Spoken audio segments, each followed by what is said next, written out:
desde o tempo do povoamento das ilhas, havia uns batéis do Faial que faziam estas ligações com passageiros e as mercadorias da época. A única baía que nós tínhamos mesmo de facto era a Baía de São Caetano.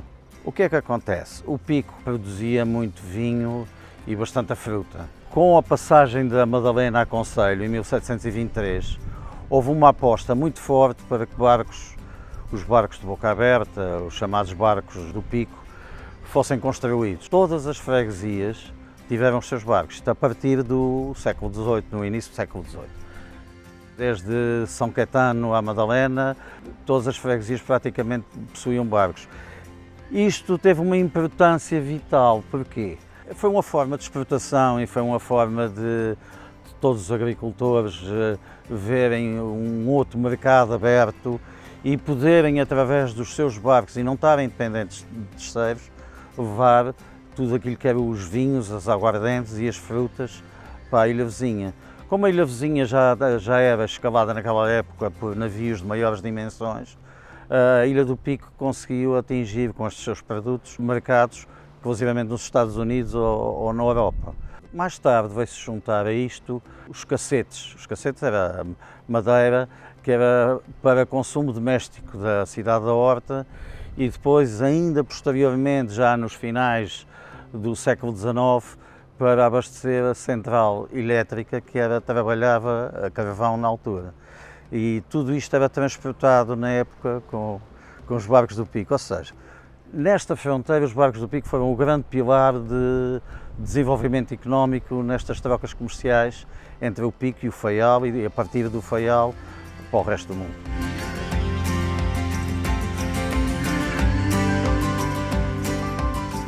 Eu comecei no Porto do Coilhau, cartar a lenha do Faial para a central, que era para dar luz para o Faial. Não havia luz.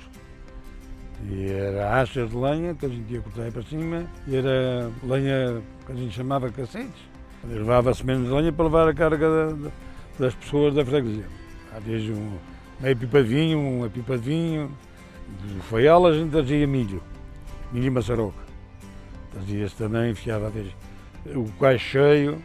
No outro dia a gente fiava lá de manhã, carregava de noite para vir para cá de manhã, para fazer outra viagem outra vez. Dava-se para a lenha e milho e maçaroca para cá. Naquela altura, essencialmente, eram os cacetes de madeira, havia as barricas do vinho e da aguardente e, por cima, fruta. Eu estou a dizer isto desta ordem porque isto era a forma como eles arrumavam o barco. Os cacetes suportavam o peso das barricas e as barricas suportavam, isto era característico, suportavam o peso da fruta. E também é preciso não esquecer que os barcos, na época, até 1951, podiam transportar os passageiros. Era uma agitação de manhã que se chamava o arriar do barco. Sempre que o tempo o permitia, havia a toda a volta uma série de gente, quer de marinheiros, quer de pessoas que iam embarcar as suas cargas, os seus vinhos, as suas aguardentes, à espera da decisão do mestre. Quando o mestre dizia vamos arriar hoje, era uma agitação enorme, era uma algazarra, digamos assim. Até hoje existe uma música que se chama O Arriar do Barco. Era extremamente importante para todas as pessoas. Em 1980, com a construção dos novos portos, o Porto da Madalena, o Porto de São Roque, os armadores antigos viram que todo este negócio feito com barcos teria chegado ao fim, porque a ilha passava a ser escavada por navios de maiores dimensões e outros navios interilhas também de maiores dimensões. Não foi o caso porque acabou por se gerar um mercado interno entre as diversas ilhas, principalmente entre as ilhas do Triângulo devido à sua proximidade, e apareceram novas oportunidades de comércio.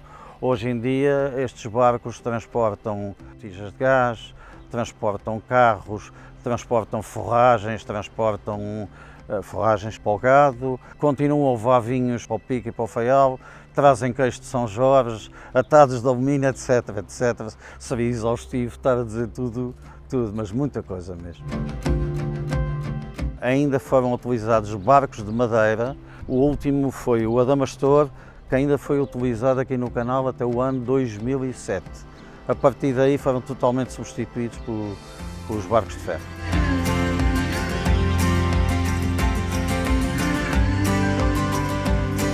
ser viagens mesmo ali de São Jorge.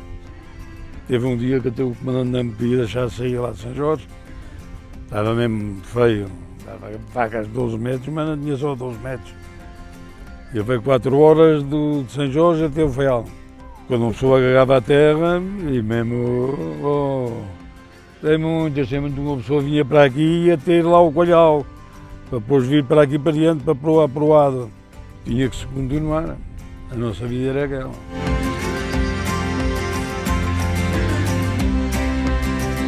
Muitas vezes, com os barcos de madeira ainda, grandes sustos passaram, porque esta entrada do Porto da Madalena era sempre uma entrada perigosa.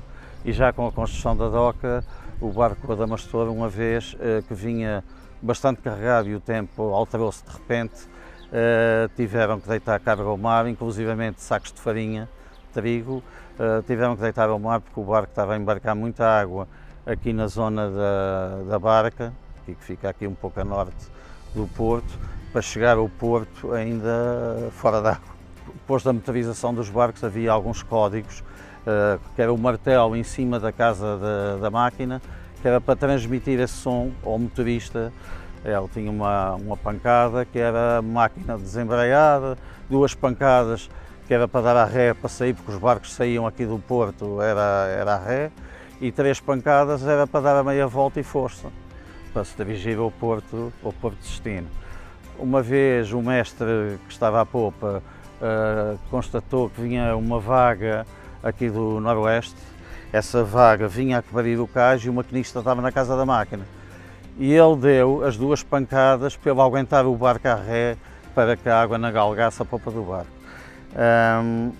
Ele percebeu que o motorista não tinha ouvido as pancadas, então desatou de uma forma nervosa a dar muitas pancadas. E o motorista o que é que pensou? Este código eu não conheço, isto deve ser para andar para a frente e de foste. Conclusão, o barco ficou varado com a carga ali na antiga rampa velha, na rampa aqui do Porto da Madalena.